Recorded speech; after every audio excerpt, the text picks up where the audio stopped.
Imaginez si procréer, c'était comme toucher la main de quelqu'un. Les gens ne procréeraient pas. Il n'y aurait pas d'enfants. Écoutez, c'est simple. Il a fallu placer un truc intéressant, un sentiment là comme ça, qui te donne envie d'aller là-bas. Et en allant là-bas, tu es coincé, tu fais des enfants. Sinon, il n'y aurait pas d'humains. Il n'y aurait pas d'humains sur Terre s'il n'y avait pas de trucs là comme ça.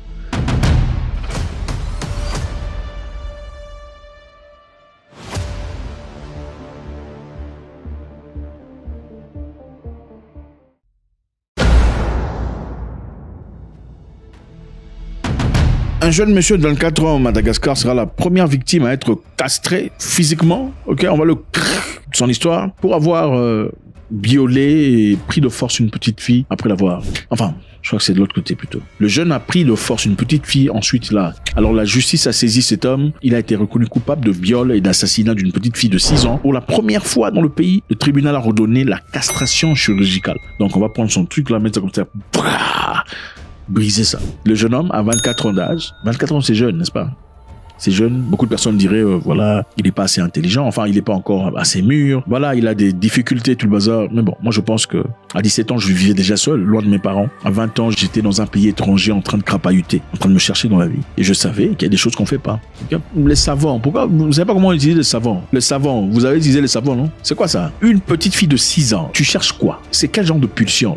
Les pulsions ne sont même pas intimes, parce que si les pulsions étaient intimes, tu serais peut-être chercher une prostituée, une courtisane. Une petite fille de 6 ans, ça me dépasse.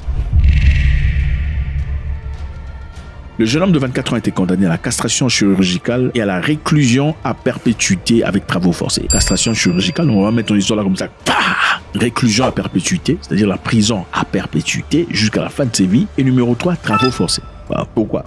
Pour combien de minutes, mon petit? Combien de minutes avec une petite fille? Aïe, aïe, aïe. Quelle tristesse. Et celle-ci sera la toute première application de cette loi au Madagascar. En effet, l'année dernière, le Parlement malgache avait jugé qu'il était bon de voter cette loi. Ok, cette loi pour couper carrément l'histoire là. Pourquoi? Parce qu'ils avaient remarqué qu'il y avait un taux très élevé de viol. C'est un problème réel. Après avoir voté cette loi, il a eu tollé général. Vous savez d'où? L'Union européenne, la France, les églises qui se sont fâchées disant que c'est inacceptable, c'est injurieux à l'humanité, c'est incohérent, c'est injuste, ça ne transcrit pas la démocratie et tout le bazar. Démocratie, on se pose beaucoup de questions, mais on cherche des gens qui prennent des petites filles. Et on dit, si vous prenez une petite fille, on va vous êtes fâchés, pourquoi? Non, on cherche des gens qui prennent des petites filles de 10 ans.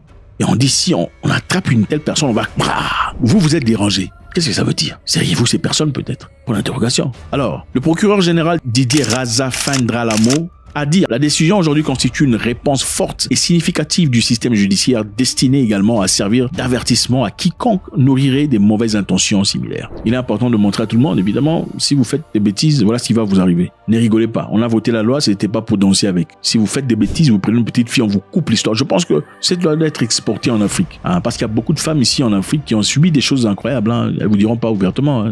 Ah oui, pourquoi vous pensez qu'il y a... Écoutez, beaucoup de femmes en Afrique ont subi des histoires comme ça, venant de gens très proches, généralement. Des cousins, des oncles. Ah oui. Moi, j'ai côtoyé une femme à l'époque qui me disait, très longtemps, moi j'ai été pris par le petit ami de ma mère. Okay, le petit ami de ma mère. Et quand j'en ai parlé à ma mère, elle a commencé à m'insulter moi, en disant que c'est moi qui l'allumais. C'est moi qui l'allumais. J'ai aussi côtoyé une autre fille qui me disait à l'église, j'ai chanté à l'époque, tout le bazar. Un jour, le pasteur m'appelle dans son bureau. Je vais dans le bureau du pasteur et les pasteurs commencent un truc. Je pouvais pas crier. C'était le pasteur en fin de compte. Il a fait ce qu'il avait envie de faire. En fin de compte, je suis parti parler à une maman de l'église, une diagoneuse ou machin histoire, maman diagoneuse. Regardez ce qui m'est arrivé. Maman diagoneuse qui dit, bon, écoutez, ma fille, tu vois, ça c'est la maison du Seigneur. Il faut pas détruire le travail du Seigneur. Madame. Le serviteur de Dieu, c'est le oint de Dieu. Il faut pas toucher au oint de Dieu. Voilà. C'est une réalité vraie et je pense que cette loi devrait être exportée partout dans le monde. Moi, je suis pour ça. Si vous faites quoi, on coupe. Ces histoires se passent partout, dans des familles, cousins, cousines, oncles. Oui, il y a beaucoup d'histoires comme ça, vous serez choqués. Le frère de ta mère t'a fait des histoires dans sa maison parce que tu es parti en vacances ou en difficulté. La famille n'a pas assez d'argent pour t'envoyer à l'école. Tu es obligé de te retrouver chez lui. Il vient le soir, il vient te réveiller. Ah oui, il y a des gens, écoutez, vous serez choqués. Malheureusement, les Africaines, généralement, ne s'ouvrent pas dans ces genres de conversations. Parce que, surtout chez les francophones, parce que vous avez pour habitude de moquer. Vous êtes très moqueurs. Les francophones sont généralement très moqueurs. Quand vous ouvrez, vous montrez vos sensibilités, vos faiblesses, ils s'en servent directement, si pas plus tard, pour vous détruire. C'est comme ça. Voilà pourquoi les gens préfèrent se protéger et vous garder dans le noir. Alors, cette castration, malheureusement, est une punition permanente. Et bien, heureusement pour ceux qui sont victimes et malheureusement pour les autres, C'est une punition permanente. En fait, ça sert à quoi? Normalement, quand on vous castre comme ça peut se faire à deux manières. Une manière chirurgicale, c'est-à-dire on ouvre et on enlève, ou manière chimique, si vous préférez. C'est-à-dire là, on va faire une injection et cette injection poussera à ce que vos hormones soient rabaissées et vous n'aurez plus envie de faire ces genres d'histoires. Imaginez perdre envie de... C'est comme manger ça.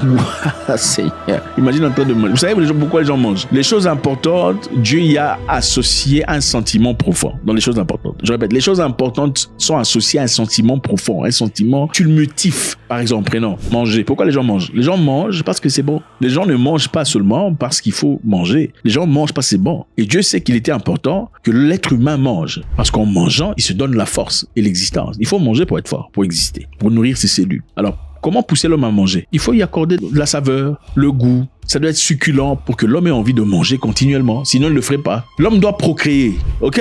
C'est important. Imaginez si procréer, c'était comme toucher la main de quelqu'un. Les gens ne procréeraient pas. Il n'y aurait pas d'enfants. Écoutez, c'est simple. Il a fallu placer un truc intéressant, un sentiment là comme ça qui te donne envie d'aller là-bas. Et en allant là-bas, tu es coincé, tu fais des enfants. Sinon, il n'y aurait pas d'humains. Il n'y aurait pas d'humains sur Terre s'il n'y avait pas de trucs là comme ça. Maintenant, imaginez, on va vous piquer pour que vous perdiez tous les sentiments là. Vous êtes quoi? C'est comme si on vous coupait la langue. Bon, enfin, la langue est là, mais on enlève la peau dessus, les nerfs tout ça. Difficile. Alors, cette peine est rare. Évidemment, elle est appliquée seulement en Allemagne, en République tchèque et en Louisiane aux États-Unis d'Amérique. Et d'ailleurs, au Nigeria aussi. Ce sont des choses maintenant, désormais au Madagascar. Si vous rigolez, on coupe.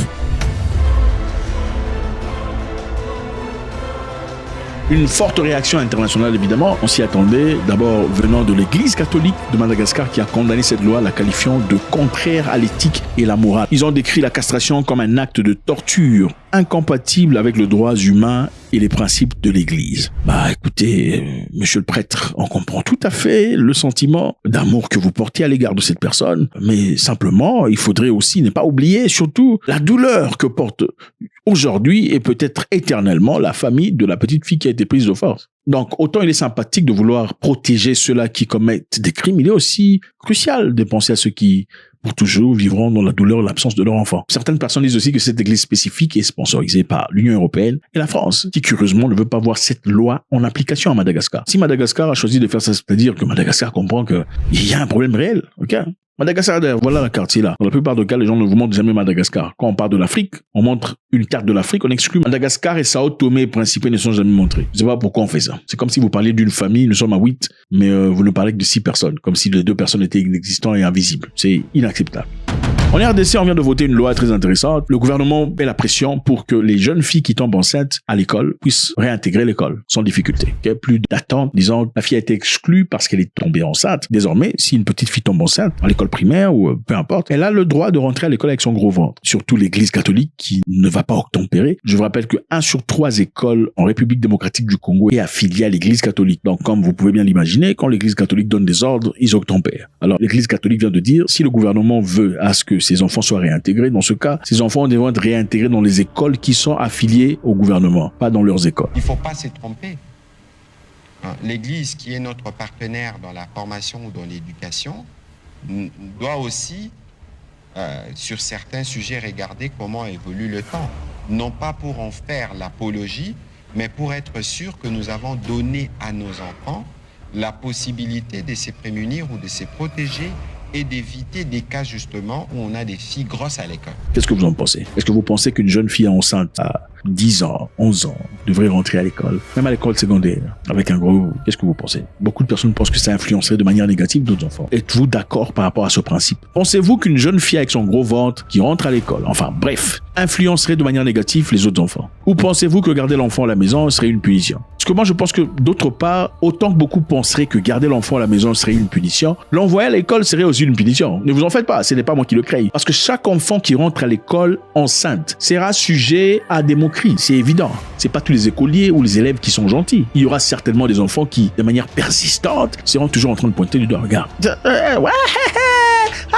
Voilà, vous connaissez l'Afrique. Et sur le plan psychologique, comment ça avance? Il faudra dans ce cas un travail colossal de blindage psychologique à l'égard de cet enfant pour la préparer à aller à l'école. Parce que ça ne sera pas facile. Évidemment, on comprend tout à fait les deux côtés où on dit, faudrait-il peut-être créer des écoles appropriées pour ces enfants? Certaines personnes parlent de discrimination dans ce cas, pour discriminer contre ces enfants qui ont commis des erreurs. Est-ce une discrimination? Certainement une forme de discrimination. Ont-elles le droit de rentrer à l'école dans ce cas? Est-ce juste par rapport aux enfants qui ne sont pas enceintes? Point d'interrogation. Alors, nous savons aussi que certains pays en Afrique, qui sont assez avancés en tout cas, qui permettent à ce que les enfants qui ont eu des accidents tels que celui-là, tombés enceintes, de rentrer à l'école malgré leur grossesse. Okay? Il y a par exemple l'Afrique du Sud qui l'autorise. Ça fait partie de la constitution africaine, le droit de l'enfant enceinte. Elle a le droit de rentrer à l'école sans discrimination. Au Kenya aussi c'est appliqué, bien que dans le passé, il fallait d'abord faire l'enfant pour rentrer à l'école. Mais il y a aussi des pays qui interdisent catégoriquement ce genre d'histoire. On va essayer de voir. Ici, c'est la culture, hein. C'est pas seulement le Burkina Faso, Gabon, le Ligui a fait ça. Non, ici on parle, on développe les esprits. Si vous n'aimez pas ça, je suis désolé, mais voilà, je sais qu'il y a beaucoup de gens qui sont super intelligents ici,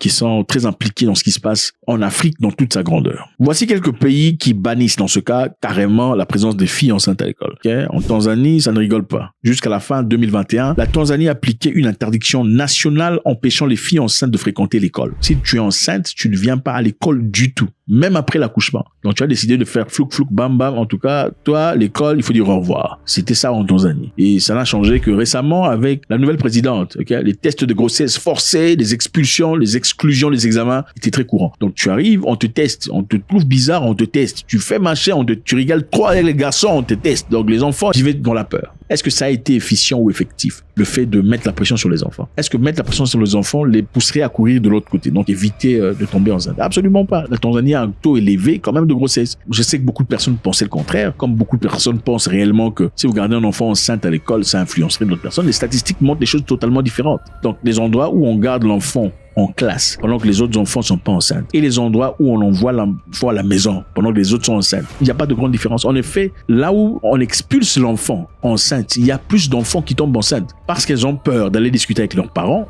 parce qu'elles ont peur d'avoir des conversations sur comment faire usage des protections, parce que en faisant cela, elles ont l'impression qu'elles seraient jugées en lui disant, oh, si tu veux commencer à faire ça, allez sors là-bas, voilà, parce qu'elles ne peuvent pas discuter de la réalité. En Tanzanie, la loi a été abolie seulement à l'arrivée de Madame Susulu. Cette politique a été enlevée à son arrivée de pouvoir, bien que son application reste inégale. Dans certains endroits, évidemment, vous devez rentrer à l'école, on vous accepte. Dans d'autres endroits, c'est difficile et c'est dur. Il y a aussi le Burundi qui, en 2018, une loi a interdit les filles enceintes et les jeunes pères de fréquenter les écoles publiques. Les filles enceintes et les jeunes... les filles enceintes et les jeunes pères. Bravo au Burundi. Bravo au Burundi, pourquoi? Parce que le Burundi, clairement, fait application d'égalité. Thomas Sankara disait, pourquoi quand on chasse l'enfant de l'école, c'est la fille qu'on chasse, mais on garde le garçon. Pourtant, ils ont fait ça ensemble. Son féodal qui nous a dit que le garçon est toujours au-dessus de la fille. À l'école même, quand les filles sont en grossesse ou des choses comme ça, on les renvoie, n'est-ce pas? On les exclut. Mais on cherche même pas à savoir si le partenaire avec lequel elle a eu la grossesse là ne se trouve pas par hasard dans la classe. Et même s'il s'y trouve, on le laisse lui, le garçon. Donc le garçon peut faire autant d'enfants qu'il veut. Dès la 6e, s'il veut, il commence à faire des enfants jusqu'en terminale. Mais au Burundi, si vous faites ça, il y a toi, il y a aussi vous deux, vous partez. Et l'homme et la femme. Donc, il y a une forte implication. Vous savez, généralement, les garçons, ils font plouf, plouf, bam, bam, mais ils s'en vont. Hein. Ils ne veulent pas savoir ce qui se passe après. Et en fin de compte, il dira à la fille, quand elle tombe basson, je t'avais jamais dit que je voulais devenir papa. Voilà. Mais il ne voulait pas faire usage de trucs là. Il voulait faire du nyama, tout nyama. Ah oui, c'est comme ça. En Burundi, si ça rigole, vous deux, vous partez. Il y a aussi la Guinée équatoriale, qui évidemment n'accepte pas ce genre d'histoire, bien que ce soit moins documenté, mais des organisations de défense des droits humains signalent que le pays soutient publiquement l'interdiction des filles enceintes à l'école sans politique de réintégration. C'est-à-dire que vous tombez enceinte, forte probabilité, vous ne rentrerez plus jamais à l'école. Faites-nous savoir ce que vous en pensez, ça durerait beaucoup de plaisir. YouTube nous dit que beaucoup parmi vous suivez les vidéos, mais vous n'êtes pas abonnés. Pourquoi n'êtes-vous pas abonnés, s'il vous plaît? Je vous suggère de le faire. Je dis grand merci à ceux qui sont abonnés à notre groupe privé. On aura notre live ce week-end. God bless.